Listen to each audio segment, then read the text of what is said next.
Ladies and gentlemen, welcome back to another insightful episode of Growth Leaders by Short Learning Solutions, where we bring you conversations with trailblazers and thought leaders shaping the world of business and technology.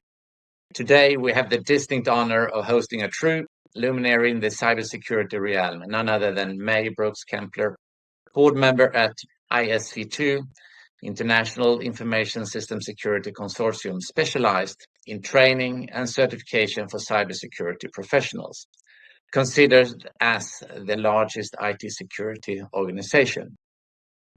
May is not just a seasoned cybersecurity professional. She's a visionary leader who has been at the forefront of defending against the ever-evolving landscape of cyber threats. With an impressive journey that spans a decade, May has risen through the ranks, building her own large cybersecurity community, being a subject matter expert, advising corporations, and teaching that cybersecurity is not about technology, but about people. May will share insights on the crucial role of leadership in cybersecurity, drawing from her own experiences in overcoming obstacles, embracing innovation, and fostering a diverse and inclusive industry. Notably, as a woman in a high-stakes industry, she has not only broken barriers, but has become a beacon of inspiration for aspiring professionals. Today, we'll also uncover the human side of May's journey, how she strikes a balance between her professional commitments, family life, and the pursuit of excellence. So, without further ado, let's welcome May Brooks-Kempler to Growth Leaders. May, it's an absolute pleasure to have you with us today. Thank you so much for having me. Just one thing. Thank you for thinking I'm so young, but I've already been in this industry for more than 2 decades. So it's over 20 years in cybersecurity, having the time of my life. And no, it's 2 decades, but you're a woman, so for me it's only a decade. Okay, I'll take so, that. Now let's start. As we said here, you're a family, you live in UAB, you're driving a lot in the cyber. But what is important in life for you? What is important? Making an impact. And making an impact is not just in cybersecurity. It's in cybersecurity. It's in my immediate family. It's for my friends, for my colleagues, being a source of good, because it's so easy to be focused on yourself and what makes you happy. And what makes me happy is knowing that I help other people be happy or be safer, if I'm being honest, in the cybersecurity realm, and make sure that I do it. Not all work, no play makes me a very dull person. So I do try to combine play as well, and people and communication, and of course my family. Yeah, it's always number one. so it's really the balance. So if we look back here, those 20 years now, your journey in the cybersecurity field, how did you become a leader in this field? I mean, what were that your thinking in the beginning, or how did it start, and where you are today? Well, when I started in information security, as it was referred to at the time, there was no clear career path. It was sort of a chance that I got. I already finished 4 years of mandatory army service in the IDF. I come from Israel. And finishing those years, I was supposed to do 2 years, stayed for another 2 years because I was an officer. And then I got an offer. How about you join a new unit doing information security? I said, well, that sounds fascinating, but what's that? So that was sort of the beginning of my cybersecurity journey. I was very fortunate to find it in such a young age because I completely fell in love with it almost instantaneously. And I continued to grow. Now I knew what was important for me. I knew that I wanted to keep a balance. And as I said at the time, there was no clear career path. There were no strong female role models in this industry as well, talking about diversity as well. So I sort of made it up as I went along, and I said, well, I had at some point I did my BA and my MBA in business, and I said, wow, I really like the business world. So how am I going to combine it with cybersecurity? So it's sort of sort of build it as I went along because there were no clear career paths. That's an advantage and a disadvantage of being old in this industry. So now it's more clear, I think, for people starting out. But are you a tech woman or are you a business people woman, I would say? That's probably the hardest question for me to answer because I'm very technical. People who don't know my background think that I come from the business world. No, I come from the tech world, from doing penetration testing myself, from configuring the firewalls myself, not someone else. And one of the hardest things for me is sort of understanding when I see a new technology, you don't have to set it up in the lab. You don't have to touch it. Of course, I always do at the end. But as being very technical, it's very hard for me to sort of step back from the hands-on experience and look at it from a managerial point of view, from a business point of view. So I think it's very challenging. I know that some people who are managers and leaders in this field don't come from that technological background, and there are definitely advantages to that, but I wouldn't give up my technical side for anything. I absolutely love it. So every time there's a new technology, I have to stop myself from going down the rabbit hole too much. So, and that means you really got the hands-on experience from the beginning. How do you employ new technology? I now know, with the AI, I mean, it's not only the positive, it comes the other way also with the scams and fraud and all that. So is that something you put your hands into also, or maybe your brain? So, Both. Both. Well, yeah. as I said, I do try to stay away from touching the technology too much in the last probably decade or so. When I moved into more managerial roles, I have a team of people that they do the actual work. Now, can I configure a firewall? Yes. Would I advise any company to employ me to implement their firewall? Absolutely no, because I haven't done it in so long. So, to be honest, even when I have to do my own things at home, I'm like, do I remember how to do? So it is a process. With AI, I think that, well, first, again, being a cyber geek, as I call it, or a very technical person in orientation, of course, I play with it myself. I have to. I can't Mm. just understand it in theory. That's also a problem that I have as a manager or as a leader.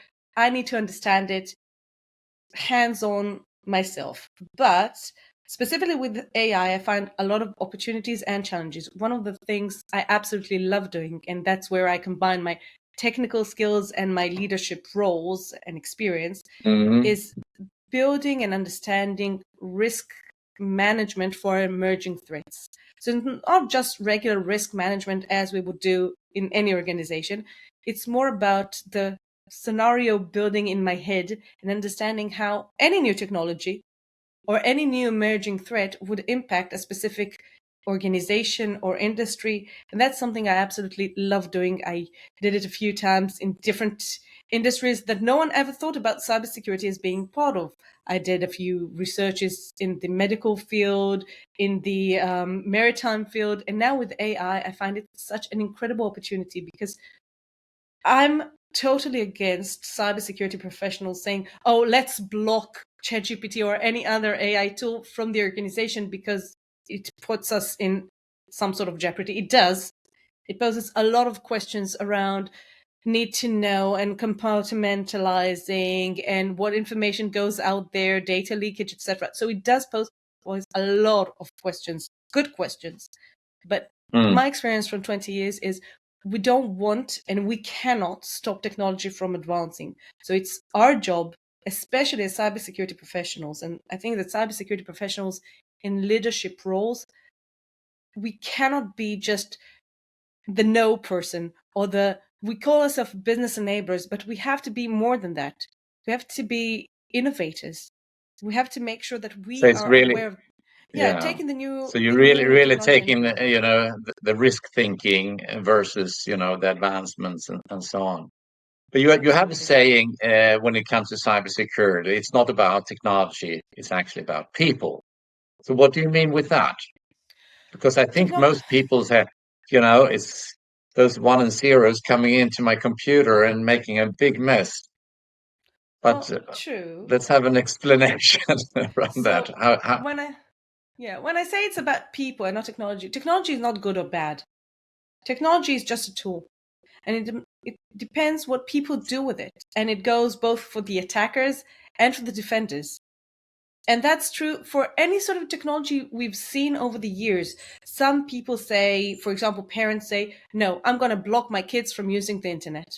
I have 3 kids. I don't block them from using the internet. I couldn't, even if I wanted to. They're in a very advanced international school and they use the internet all the time. Even my youngest, she's in year 2, she's 7 years old. Even she uses apps all the time and they have their diploma where they put in their achievements. So I don't want to stop children or stop people or businesses from using technology. The only thing is, most today, around 85-90% of all cybersecurity incidents around the world involve the human factor to some extent. That means that it's not a technological problem. If I could just solve it with building a new technology, that would be easy and great, but that's not the solution because that's not the problem. The problem is how people use the internet or technology and the fact that they're not aware of the different risks that are involved with using those technologies. So move that then to leaders. What qualities do you think are crucial for effective leadership today? And then focused on the cybersecurity. And so what is crucial for them to think, both from their business role, but also from their family role? How do you see that? That's a great question. I think that for most professionals, for most leaders, I think that the number one thing that we have to consider is, who do we serve? Who are our stakeholders? What is the business doing? And that's something that I noticed, especially with mid-level management, sometimes even people more senior. I ask them, what do you do? What's your organization? What does your organization do? They give me some sort of title. Who are your competitors? I don't know. Who are your partners? I don't know. How do you generate revenue? I don't know. Those are very bad questions. Who are your stakeholders? I don't know. That's a very bad answer for anyone who's aspiring to be a leader.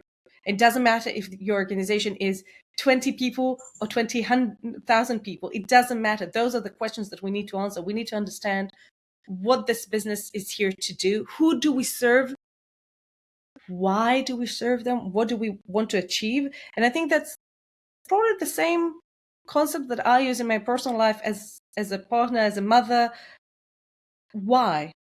If my kids are asking me for something, I ask them, why? You want to do something? Why do you want to do that? What's your Mhm. objective? So I think that when we understand our why and we understand who we are here to serve, it makes things a lot clearer. Because even if we understand who we're here to serve, we understand better who our competitors are here to serve, who are our direct or indirect competitors, partners, associates, etc. And you mean this really from a risk mitigation perspective? Because if you know that, then you know where to look into and what to protect and so on. Yes, but also from a business Or, development perspective, yeah, from a strategy absolutely. perspective, because if I understand what I'm here to serve and I understand, oh wait, these are my this is my target audience, today I'm giving them this, maybe I can give them Y and they'll like that because it goes well Mm. with X. So I think that for anything we do, if we understand what we're doing, why we're doing it, and who we're serving, it makes things much easier as leaders Mm. to take it to the next level. But so let's say, take an example here. We have a company, 50 to 100 people, and I'm the CEO of the company. And you have written books about this. You're a speaker. You do, and I come to you, and what are the 3 to 5 most important thing I should consider and actually do within my company? You should just do these things to get started before you do anything else. What Number would that one, be? Number one, invest in security awareness for your entire staff because that's a quick win. As I said, 90% of all security incidents involve the human factor. Let's take it down. Let's say that you have 50 employees. Great. Let's take down the risk from 80% to 50%. That will make me much happier and much safer. The next stage would be hire a real CISO. He doesn't have to be, or she doesn't have to be full-time. It makes a lot of sense for a small organization to have a virtual CISO that comes over once a week or twice a week or whatever you need and builds that strategy. You don't have even, and I'm a business owner myself, I don't have to know everything. I mean, I do. I understand a little bit about marketing and financials, but that's why I pay people. I have my COO. She's doing the operations. Can I do operations myself? Yes, but she's doing it so much better than I do.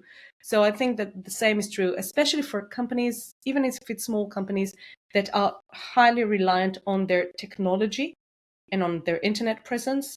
And no, your IT manager or CTO is not a cybersecurity professional. And I think that's also a big challenge. A lot of CTOs, they understand cybersecurity.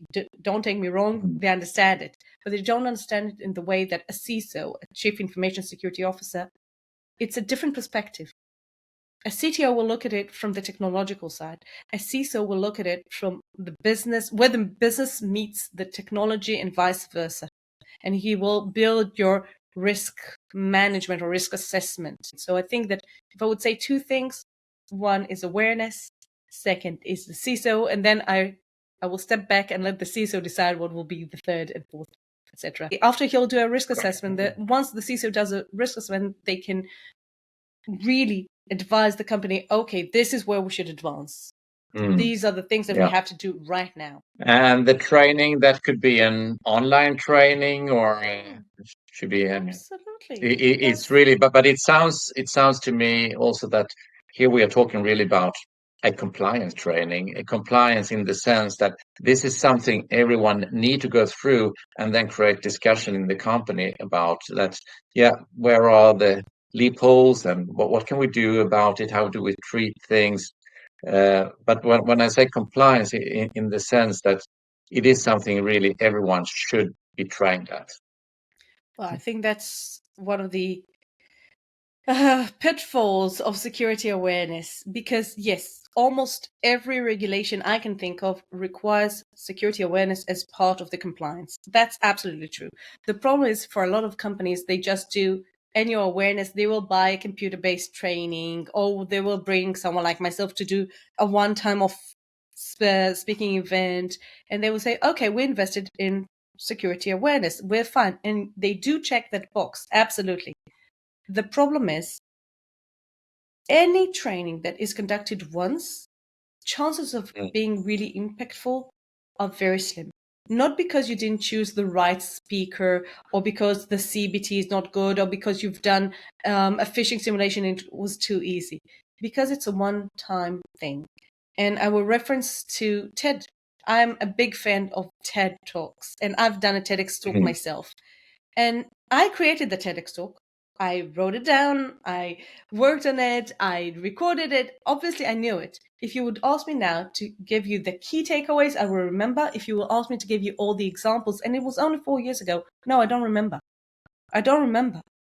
And that's the reality. Most people don't remember. Even if you would think of the best talk you've ever seen, you will remember how it made you feel.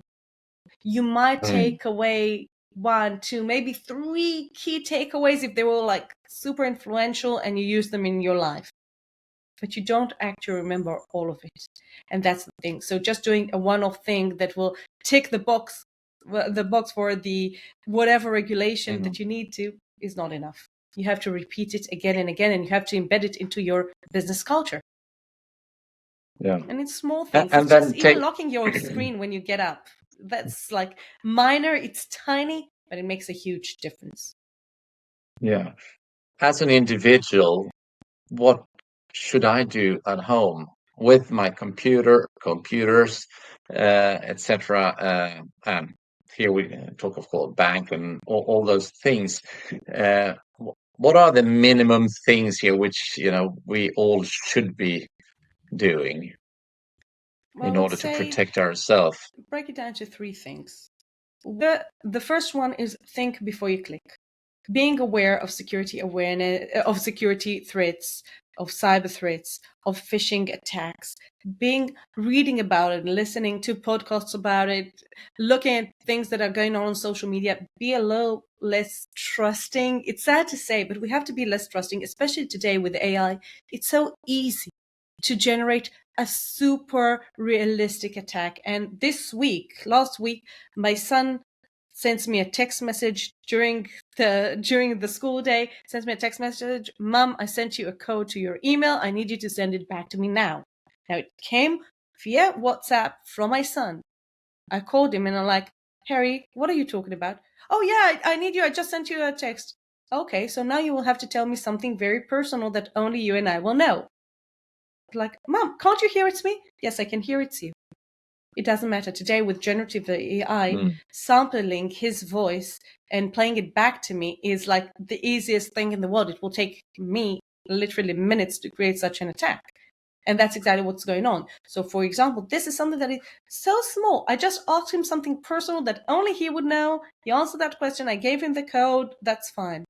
But those are practices that we have to be very vigilant about. The second is, and it's connected to the first, is think before you share. Not everything we do can and should be shared on social media.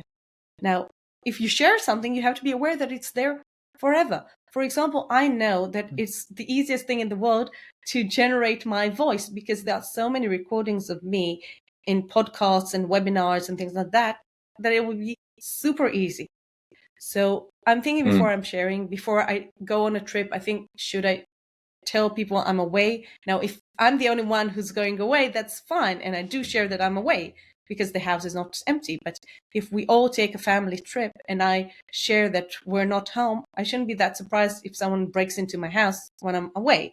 So that's thinking before we're sharing.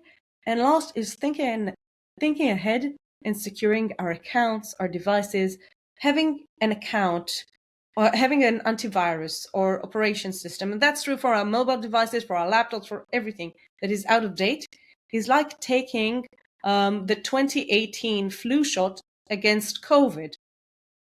It's not going to work. Not because there was something wrong with the 2018 flu shot. It's just not against COVID. It's not against the current threats. So number one is keeping all our devices up to date. Number two is password security or two-factor authentication, or ideally using both, not using the same password to all our different accounts, especially not the sensitive accounts, and adding two-factor authentication, which is so easy.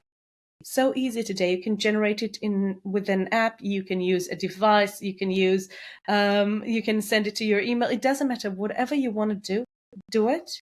But make sure that at least for your personal accounts, your important accounts, make sure they're secured, that the authentication is difficult, and don't ignore security notice, especially for people listening to this podcast, people in leadership roles.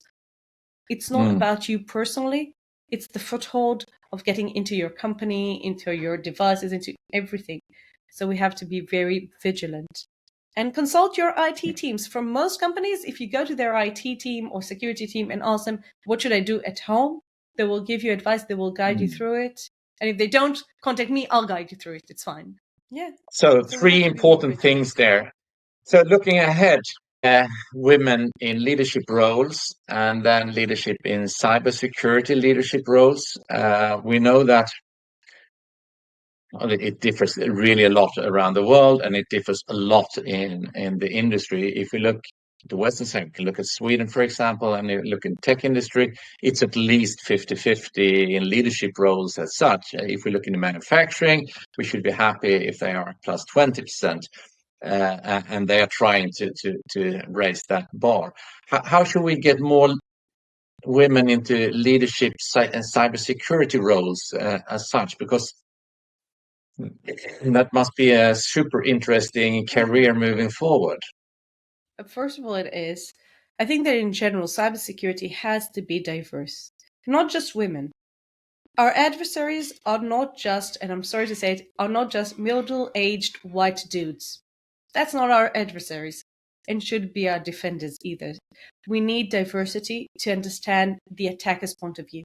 Now, when it comes to women in cybersecurity in general, we're talking about 24% of the entire population are women of the entire cybersecurity population, which is absolutely ridiculous. There's a lot of misconceptions about what it is to be in cybersecurity. People think you have to be a coder. I can write code to save my life. I hate coding. I absolutely hate it. The last time I wrote code was when I was 21, I think. So it's well over 20 years. So you don't have to write code. You don't even have to have a technological background. It's a great advantage if you do, but not necessarily. I think that when I started in the industry and when other women that are around my age started, we didn't have role models. And for many years, one of the closely guarded secrets in cybersecurity was in the Israeli community was how old I was, because I was very young. I was already with 6 years of experience when I was 24. So I was very young starting out. I looked young. People didn't know how to, they couldn't put me in a specific box. And today I talk about my age. I talk about the fact that I'm married. I've been married to Itamar for, I don't remember how many years. Well, we've been together for 22 years, I think. Something like that, 22, 23. He'll probably correct me because I always forget. But we've basically been together forever. We have 3 amazing kids. And I talk about it. And I think that the more women and men talk about the fact that it's okay to be a leader and to still have a family and to still have a personal life and to still have your own hobbies and things that you like doing that have nothing to do with cybersecurity, that goes back to the diversity thing. We need people like that in leadership roles in general, in cybersecurity in particular. We need diversity thinking. We need diversification. We need a lot of people. So I think that probably helps. I love the fact that today I live in the UAE. And if you go to the UAE and you go to universities in the UAE, you will see that for technology, for STEM professions, you will see more women than men graduating. Because women in the UAE women in the UAE are directed from a very young age to go to technology, while men are more encouraged to go to business. And it's very different than what we see in the Western world, in the majority of Western world. And I think we can learn from it. I don't want people to choose a career in cybersecurity or anything else if that's not their personal passion. Yeah. No, that's great. Now I'm gonna do a final question, which you may have not, but one of the learning journeys, being on the growth leaders, is also looking into I did a mistake. And that could be as a leader, or it could be in the cybersecurity role, because all of us who has a long experience from the leadership, we have all made 1 or 2 or a number. The important thing is that we learn from it. And where would you say it could go back in time? This is what I did. That wasn't the best thing I ever done. Oh, I can Do you give you. have any examples on that which I can have a pop up great example. into your mind? I have a great example, and I want to first say that we grow more from our mistakes than our successes. And I'm going to reference a sentence that I got from our amazing chairman of the board at ISC2, Dan Hauser. He says that we grow more from scars than from stars. And I absolutely love that. So one of my war scars has nothing to do, well, it does have something to do with cybersecurity, but it's proper leadership. About 6 years ago, I had the idea that people need security awareness in their personal lives. And I tried to sell this idea to different people around the community, and I worked with the government, and everyone said, wow, that's a great idea, but let's do it yet.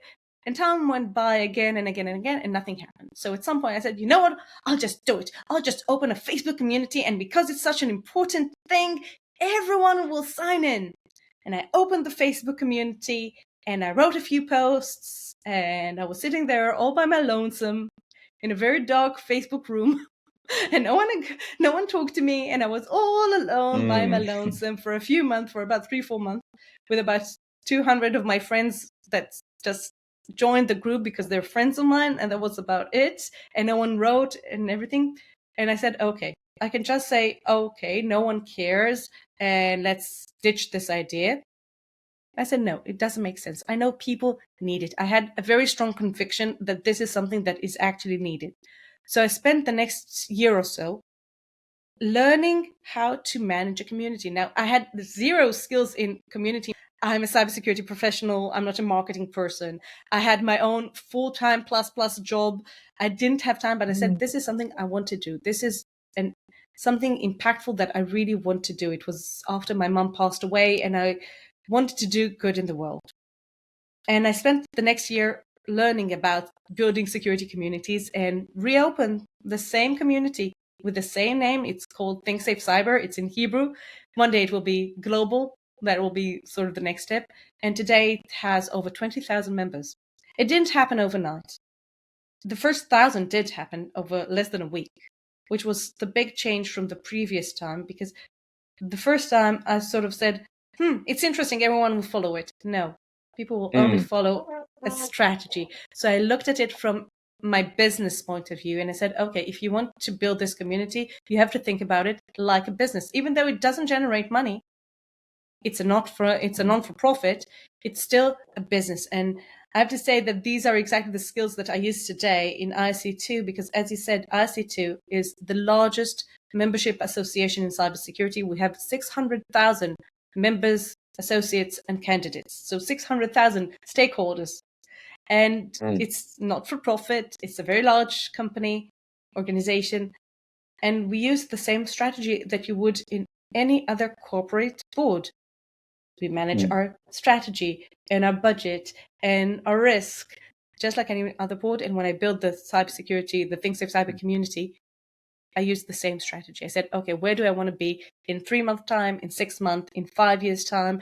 And we had very clear, I wasn't alone, but we had very clear milestones that we had to achieve, and we achieved them. And we're now working on the next 5-year strategy.